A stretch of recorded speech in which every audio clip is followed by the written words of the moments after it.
Nickelodeon All-Star Brawl 2 is packed with tons of new advanced tech, mechanics, and terminology.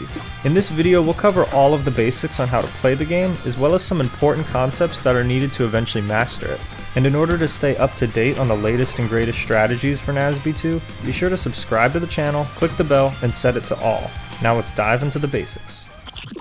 The objective of this game is to knock your opponent off the stage and into the blast zone.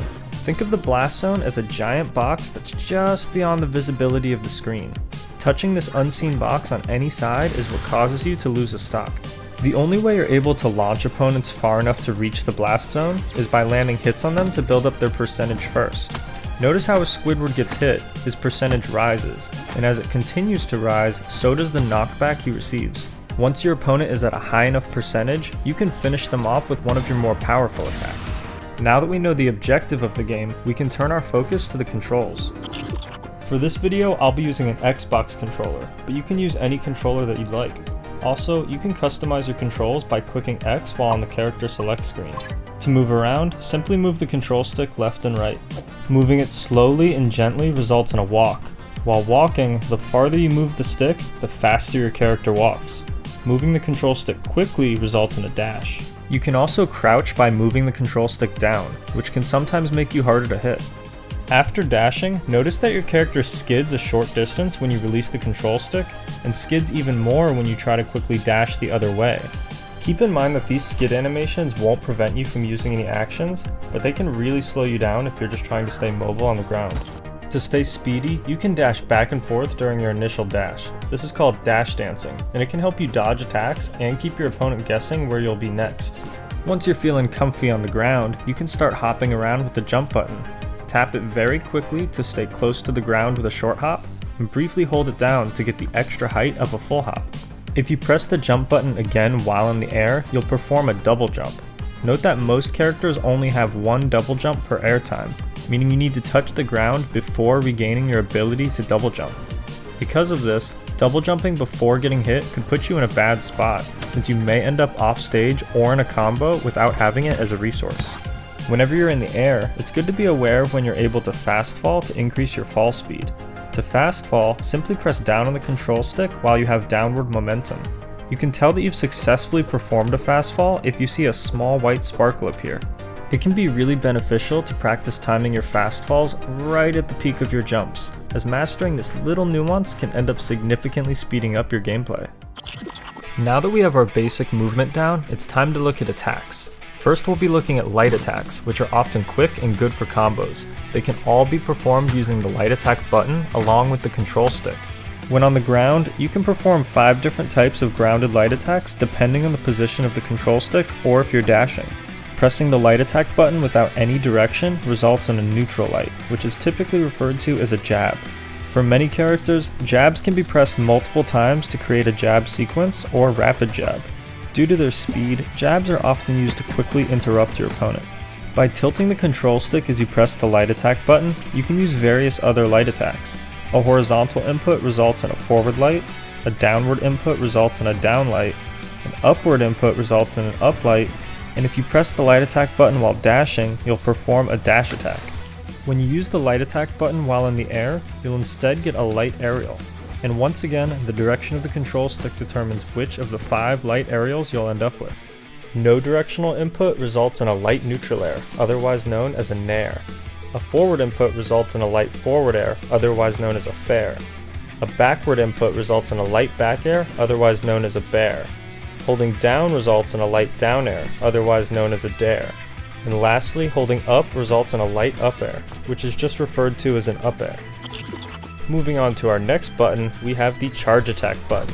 This functions similarly to the light attack button, but with some key differences. For starters, charge attacks are generally slower and more powerful than light attacks, and have the option to be charged by simply holding down the button. This is true whether you're on the ground or in the air. Additionally, charge attacks have the ability to reflect projectiles when timed properly. Note that there are only 3 types of grounded and aerial charge attacks, as neutral, forward, and back all count as the same input, so your options include neutral charge, up charge, and down charge. And for aerials, you have charge neutral air, otherwise known as charge nair, charge down air, otherwise known as charge dare, and lastly charge up air. Another button that involves directionally based inputs are the special moves.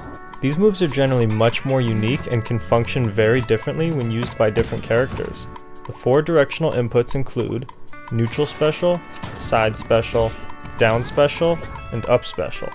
And although the uses for special moves can vary across the cast, up specials are typically used as a recovery tool for when you're trying to get back to the stage. Just keep in mind that for many characters, after you use an up special, you enter a helpless state called special fall, and can't do anything other than drift and fast fall until you land. Up next we have the grab button. Grabs allow you to take hold of your opponent even if they're shielding, and throw them in a direction of your choice. You can throw them forward, backward, up, or down, and you can tack on some extra damage with pummels by tapping the light attack button. The amount of time a grab can last depends on how much damage your opponent has, as well as how quickly they mash buttons to break free. Now that we've gone through all the different offensive buttons, it's time to look at some defensive options with the shield button. While on the ground, holding the shield button creates a bubble that prevents you from taking damage from attacks. As you hold the button, your shield will slowly shrink over time. Note that whenever you aren't shielding, your shield size will passively regenerate. If your shield ever shrinks too small, it will break, leaving your character in a completely helpless state for a few seconds. It's also important to know that while blocking hits, you can be pushed back. This becomes important when positioned near ledges, as being pushed into a ledge will result in a teeter, which leaves you completely vulnerable for a brief moment. One way to prevent a teeter is to parry the incoming attack. This happens when you use your shield immediately before being hit and is indicated by a sound effect and a light blue flash around your character. When you successfully parry an attack, you avoid all pushback and block stun, meaning you can immediately use an attack of your own. If you want to completely dodge an attack or grab with intangibility, you can roll or spot dodge by pressing the shield button plus a directional input. Shield plus a horizontal input causes you to roll, which gives you intangibility as you move, while shield plus a downward input gives you brief intangibility in place. The time that you're intangible while performing these is indicated by your character glowing white. In general, rolling is best when you want to safely reposition, while spot dodging is best when trying to avoid being grabbed. When in the air, pressing the shield button causes you to air dodge, giving you a brief moment of intangibility. You can also add a directional input before pressing the shield button to change your momentum. This can help you evade an opponent when trying to land, and can even be used to help reach the ledge. An essential mechanic that will take your gameplay to the next level is the proper use of slime meter. You can see your slime meter right next to your character's percentage. The fastest way to build it up is to land hits on your opponent and to parry their attacks. It also builds as you get hit, but at a much slower rate. There are up to 3 bars which will each individually light up when they're filled, indicating that they're ready to be expended.